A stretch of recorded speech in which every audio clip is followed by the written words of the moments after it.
Boris Johnson has been urged to tread carefully with China by a Tory MP as he plots Brexit Britain's future in Asia. Despite relations between China and the UK hitting crisis levels, Martin Vickers, MP for Cleethorpes and chair of the British Taiwanese All-Party Parliamentary Group, stated Britain must look to create an ambitious deal with the state. Speaking to Express.co.uk, he also concluded the UK must be bold in its pursuit to build international trade, while also balancing strategic and political interests abroad. While advocating closer relations with countries in the region, Mr. Vickers also stated the UK must be cautious not to damage ties with China in order to maintain crucial trade with the state, in light of Beijing's threats to Taipei.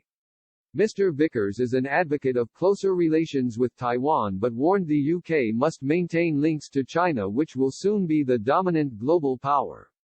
He added, "We must tread carefully because there are obvious tensions between the two states.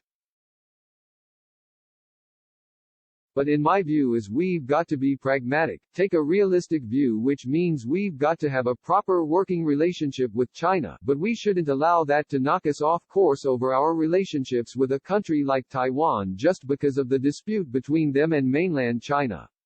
We've got to work to our own advantage. We've got to balance the political and strategic issues with commercial interests."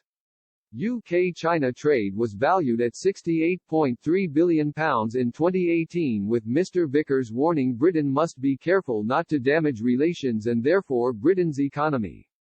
Tensions between Taiwan and China have risen to unforeseen levels this year. China has repeatedly warned countries not to interfere in its political relationship with Taiwan, a state Beijing has claimed under its one-state policy. Indeed, after U.S. Health Secretary Alex Azar visited the country in August, China insisted the peace and stability of the region was at risk. Despite tensions remaining at critical levels, Mr. Vickers claimed the UK must press ahead with respective trade deals post-Brexit. He concluded, "The tensions are fairly high at the moment. Hopefully that will subside, and like I say, my view is that we've gotta be pragmatic.